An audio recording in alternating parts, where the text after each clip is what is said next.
Please give us a brief history lesson of Ron Walsh. Tell us a little bit about your background. Well, I'm a fourth generation Cortlandite. My father and his father and a couple of ancestors before that have been in Cortland, I guess, since the late 1830s. And I grew up in Cortland on Pleasant Street, youngest of 7 kids in a kind of a middle class, lower middle class family. My parents owned and operated the only telephone answering service that's ever been in Cortland. They're kind of becoming a thing of the past, but that was operated out of our home. And you know, I arrive at being a judicial candidate not in the kind of traditional sense. Unlike a lot of people, I didn't rush to law school after graduating from college. In fact, I took about 15 years off. Graduated from Cornell University in 1981 with a degree in industrial and labor relations.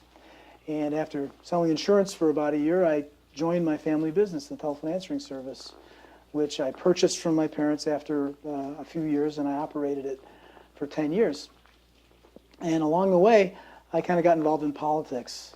In, I guess, when I was 23 years old, I was approached by the late Victor Behu about running for Common Council in the city of Cortland. And I hadn't really thought about that as something that I would be interested in doing or a career path, but I enjoyed the challenge and ran, and much to my surprise and everybody else's, I managed to win by about 60 votes. And I found that I kind of really caught the public service bug in that job. You know, someone would call about the street needing to be cleaned or about a pothole, and I was able to make the necessary phone calls and take care of those problems, and I found that people appreciated it, and I found it really gratifying because it was not a difficult thing to do, but made a big difference for people's lives. So I did that for 3 terms, was elected, served 6 years on the city council, and then I had an opportunity to run for county legislature with the retirement of John Morgan. So I served 1 term on the county legislature, and there was a vacancy in the office of city mayor. So at age, I guess I was 31 or 32, I ran for mayor of the city of Cortland and was reelected 3 more times. And with this interest in public service and public administration, I took the opportunity to earn a dual degree in public administration and law. And I earned my degree, my 2 degrees in 1999, which happened to be the end of my 4th term as mayor. So I finished my 16 years in public office with the countdown on Main Street at the end of the millennium. That was, of course, on January 1st, 2000. And 3 weeks later, I was admitted to the bar and worked for a firm in Syracuse for about 4 years, and came back to Cortland and have been here ever since. What made you want to run for judge? Well, it's something that I've thought about for a very long time. Of course, had a long time interest in public service, as I said, from age 21 or 23. But in the last 9 years, since concentrating my practice in Cortland, I've basically been living in Cortland City Court. I don't believe that there's ever been a time since 2004 that I haven't had a matter pending before City Court. The rest of my time, when I'm not in City Court, I'm often over in family court dealing with custody and visitation matters, neglect matters. So dealing with I see the clientele, a lot of the clientele that I deal with in family court and in county court are the same people that I see frequently in City Court. And so I just, it's something that I've thought about for a long time, and I feel that, I've got a perspective that would serve the job well. I've also acted as a prosecutor. I served for about a year as the Cortland City Corporation Counsel, and in that capacity I was responsible for prosecuting code enforcement issues, and so I have represented defendants in city court on criminal matters, but I've also prosecuted on code violations of the local city code. I've also worked for a period of time in the county attorney's office, and my primary responsibility there was to really prosecute all the juvenile delinquency and persons in need of supervision matters that occurred in the county. That was really my primary responsibility, and I did virtually all of them for a period of a couple of years. So I have a prosecutorial experience there. and an experience acting as a defense attorney as well. Gives me a kind of I think, a well-rounded background and perspective. You know, as a judicial candidate, we're not really allowed to talk about what we would do prospectively. I can't really talk about any matters that are presently before the court. I can't talk hypothetically about how I might adjudicate. But what I can talk about is being firm but fair. I can talk about being impartial. And I think my experience both in a prosecutorial capacity and also as a defense attorney gives me a helpful perspective. You touched a lot on your legal experience recently in the last 9 years, but what about the experience you gained through elective office, such as mayor? You said you're an alderman, you're in the legislature. Sure. What role does that play in being a judge? Well, it's a great question. He was mayor for 8 years. What does that have to do with being a judge? And really a lot, because when you're the mayor of a city, the primary thing that you think about all the time, your primary goal, primary job responsibility is to assure the safety of the citizens of Cortland. You know, you do that by trying to make sure as best you can that there's adequate police protection in town, that there's, you know, appropriate opportunities for youth so that they're not going to be involved in getting in trouble. You know, it starts with really public safety as the mayor. You know, first you're dealing with police protection, then you want to make sure the town doesn't burn down, so you have adequate fire protection. You want to make sure that the streets are safe and well maintained and the bridges are well maintained. And really the job of a judge, while, you know, I guess the job description would be to impartially impart justice. It's about public safety. It's about keeping the community safe. That's been the focus of my life since I became an adult. And so I think it is part and parcel, and I think it's given me a unique perspective that will help me make the right decisions in that job. So you were mayor for 8 years. Yes. And was that the longest term of any mayor in Portland? No one has ever served long. What would you consider the highlight of your tenure as mayor? You know, one of the things I'm really proud of is sort of stabilizing the city finances. It was a very difficult time in 1991, 92. The state of New York was in a budgetary crisis. And we had to take some very difficult, sort of draconian measures initially, but we really stabilized the finances of the city. But when I look back now, you know, the thing that I feel the best about is the City Youth Center. I'll never forget Jim Yeaman coming to me in 1992 saying, you know, I've got this old building on Clinton, on Port Watson Street. It was, you know, many people will remember, it was an old sort of derelict auto parts store. There were tumbleweeds in the parking lot. Then he's, you know, calls me up and he says, you know, do you want to come and take a look at this building? And I said, sure, you know, because whenever Jim Yeaman asked me to do something, I would do it, because he was such a generous supporter of the city youth and other you know, aspects of the city. So I met him at this old auto parts store. He said, do you think the city would have any use for this building? And I said, you know, you're going to think I'm crazy, but I would like to put a youth center here.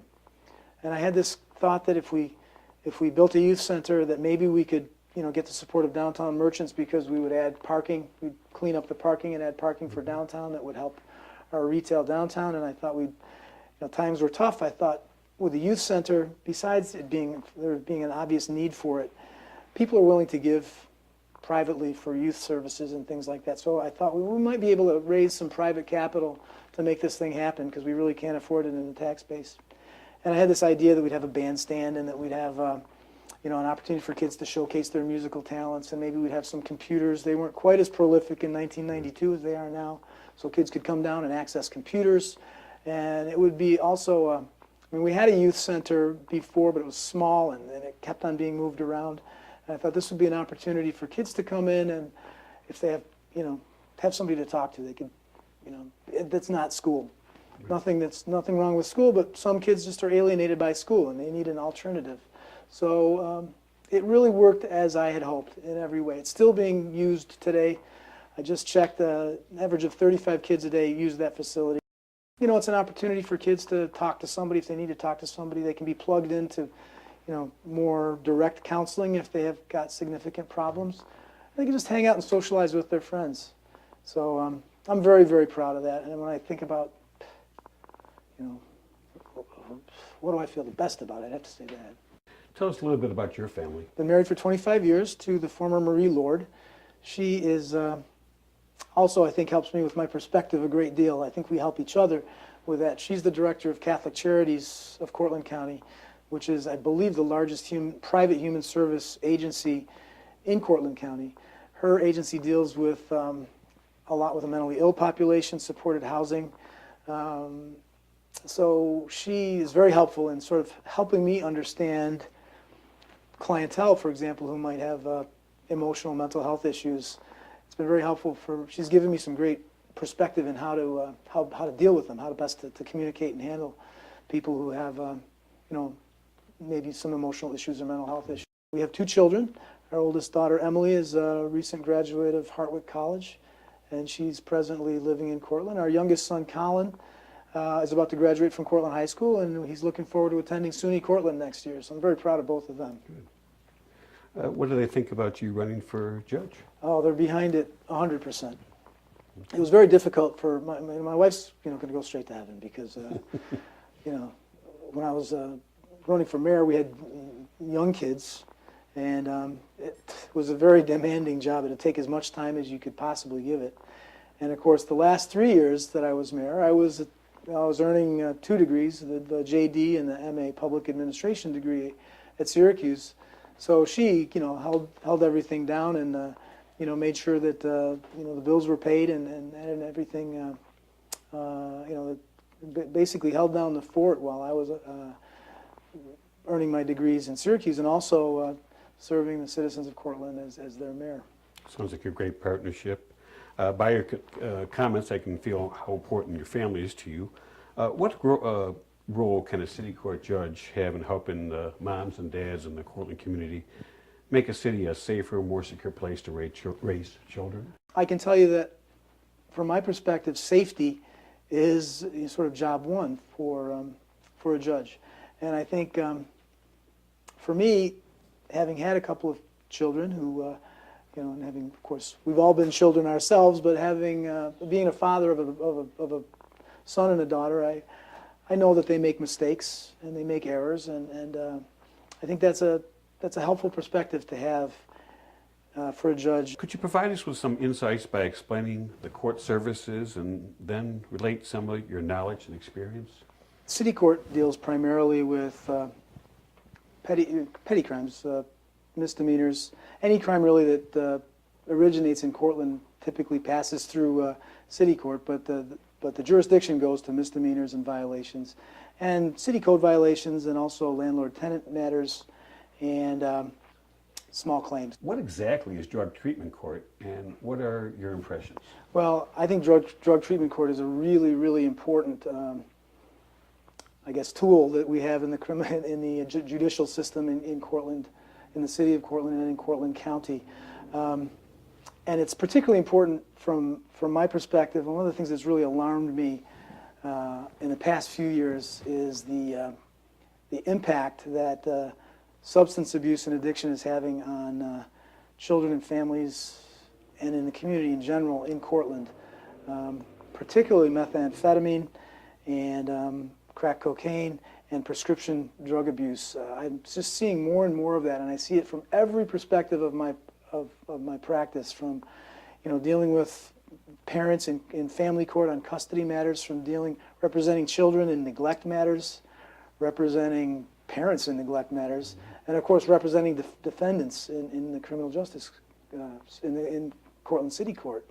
Now, a lot of the people who are facing criminal charges in Cortland City Court are not necessarily evil people. They're people with addictions, and but we can't, as a society, tolerate just the free use of substances, and it's obvious the problems that it causes. So drug treatment court is an opportunity. It's an alternative to sending people to jail. It's I kind of refer to it as super probation in drug treatment court, and it's presently administered, or it's presently presided over by the Cortland City Court judge. People who've been not people who are involved in the sales. It's been a policy generally not to allow participants who are involved in the sale of drugs to participate in drug treatment court. But if it's somebody who's got a substance abuse problem and it's created other issues for them that's gotten them in the criminal justice system, in lieu of going to jail, or maybe in addition to going to jail, they participate in drug treatment court. They have to meet once a week as a group in treatment court. They collectively talk about how long they've remained abstinent. They're subject to random drug tests and alcohol tests. If they fail a drug or alcohol test, they can be subject to sanctions such as, imprisonment for a period of time. They can be required to do community service, but there's a consequence imposed to the abuse, to failing in drug court. And but there's a carrot at the end. If they successfully complete drug court after usually a year, they may have their sentence commuted, or they may have, if they're facing a felony charge, it may wind up as a misdemeanor charge. But the most important aspect of it is it really keeps people on a tight leash and forces them really to toe the line. It also is cost effective, because when you're not sending people, it's a whole lot cheaper to have someone show up in court and test them randomly for drug and alcohol and give them counseling, provide some counseling, than it is to incarcerate someone. So it makes sense on a lot of levels, and it's something that we need to, I think, build on. Next, the Integrated Domestic Violence Court. What is it, and what's its purpose, and what has your involvement been in this? Well, Integrated Domestic Violence Court is actually something different from drug treatment court. You could say that drug treatment court is sort of therapeutic, and that's not really the intention for Integrated Domestic Violence Court. What happens in that court is, if you've got an individual who's involved in a criminal matter, but also a domestic violence matter that maybe gets them in family court, and gets them in a custody dispute, or gets them in a family offense situation, or even a neglect situation, it really puts everybody in front of the same judge. So where in the past you might have the same cast of characters being in city court on an assault charge, being in family court on a domestic violence or family offense petition, like an order of protection, and being in Supreme Court on a divorce matter, it gets them all in front of the same judge. It gives that judge the perspective of the full picture of what's going on, and you can get consistent outcomes. So it makes a lot of sense. I've represented a number of clients in Integrated Domestic Violence Court, and I find that it's taking a step back as the representative. I find that it's helpful in that it provides the full picture for what's going on in the situation, and I think it leads to better outcomes. Good. You've conducted much legal work protecting children. Could you provide us some background in your experience? And I have this one question: what are the rewards of being an attorney for children? That's really one of my favorite things to do as an attorney now, acting as an attorney for children. It used to be referred to as the Law Guardian Panel, and a couple of years ago they really sort of changed the nomenclature to the Attorneys for Children Panel, and that kind of makes sense, because the notion is that you're not their guardian, you're their attorney. Just as the parents have an attorney in a matter, the children have an attorney. And you want to kind of empower those kids and make them feel like they have a voice in the process. So I've represented children, and I've been doing that since about 2005. And it requires regular training to maintain a place on the panel. So represent children in custody disputes, represent children in neglect matters where they've been the subject of alleged neglect by their parents. And I've represented children in juvenile delinquency and persons in need of supervision matters where they've been accused of, where if they were over the age of 16, they would be in the criminal court. If you're under 16, typically you're in family court. So I've represented them as a defendant in that capacity. It's very rewarding because, it's about fixing the kids. It's not about punishing them if you're dealing with them in a juvenile delinquency circumstance. As a county attorney, I was on the flip side of that. I was the guy who kind of prosecuted them, but that was nice because it was about fixing them. They're young and they're irreparable and they're all redeemable. Why did you say I want to become an attorney? I always had an interest in the law. I'd always kind of viewed myself as an attorney. In fact, it's kind of cool. I was looking through some old papers and I found something that I wrote when I was 15 for some essay, and I was asked what I wanted to be when I grew up, and I said either a journalist or an attorney. And I thought, wow, I've forgotten that. So it's kind of given my skill set, it made sense for me to really go for the law. And my wife was very encouraging and supportive of that choice. Also, as mayor, I dealt with a lot of legal issues, dealt with a lot of attorneys, and I just became more and more interested in the process and in the way attorneys are trained to address problems. So that's kind of how I got there. And you also got a degree in public administration? Yes. And what was that about? Well, of course, I had been in public office for, I guess, 15 years by then at the time that I went back to school. And I had always had an interest in public service. And when I learned that Syracuse University offered a dual degree program in law and public administration, I said, this just makes perfect sense for me. And I wasn't sure where my career would go at that point, whether I would get involved more with the administrative aspects of the law. Didn't want to leave Cortland, but I was really interested in public administration. It was fascinating to study that as a guy who was a mayor at the time, because I got a chance to see the academic end of things that I was actually living day to day in real life. And I was very impressed with Maxwell School at Syracuse. I found that the professors generally got it right. Generally, my observation of the way policy development works in its most effective way is how they were teaching us to do it. Okay. So here you are, a non-traditional student, pursuing a law degree and a degree in public administration, and you're the mayor. How do those sub-skills that you use, the subset of skills that you use to do that, how do they apply to your role as a judge? Well, for one thing, it had to be a quick study. I mean, I managed to complete 95 or 96 credits in 3 years. Had to pick up a lot of new information. Obviously, as a judge, there's going to be a lot of new information that I'm going to have to pick up, but I'm used to working a pretty crazy schedule. In the middle of my first semester of my second year in law school, I also had to run for re-election. I wouldn't want to have to do that again. So I'm used to, I know what hard work is like, and I'm able to, I was able to at least develop the ability to, I think, pick up information fairly quickly. What did you do directly after law school? Directly after law school, I worked for a firm in Syracuse, a firm of about 40 attorneys. I was primarily doing transactional work, did a little bit of litigation, but it was a great experience. 40 very, very talented attorneys, all with areas of specialty, so I got exposed to a whole myriad of aspects of the law that I, had I worked for a solo practitioner right out of law school, I wouldn't have had that opportunity.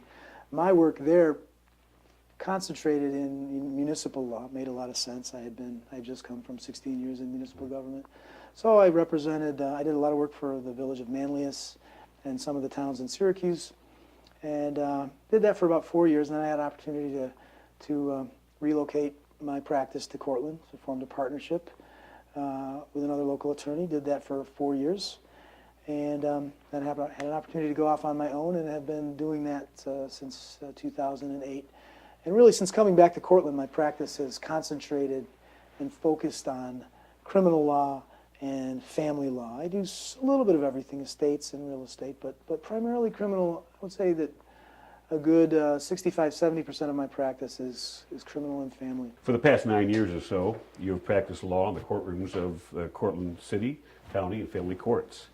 What do you think are the biggest challenges facing our community in general and the courts specifically? Well, one overarching problem that has really struck me in the last couple of years is the proliferation of substance abuse and addiction in our community.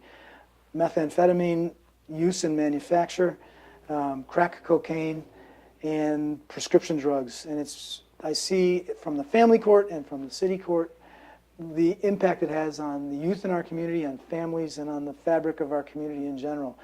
It affects crime, it affects families, and it's something that we really, really need to address. I think it's the most significant issue. Okay. Your campaign slogan is, "The right kind of experience."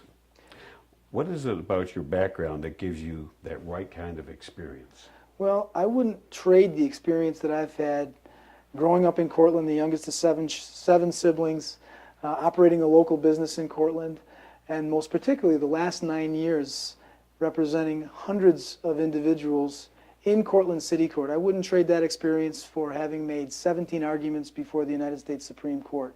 It's the right kind of experience for a judge of the City Court of the City of Cortland.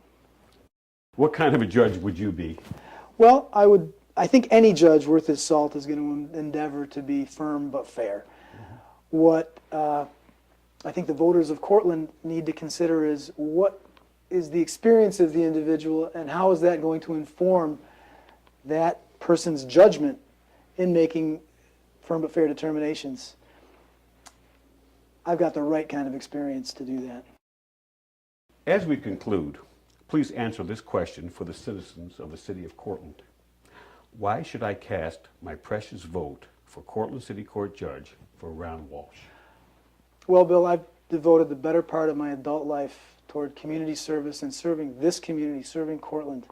I eat, sleep, and breathe the City of Cortland. I care immensely about the City of Cortland.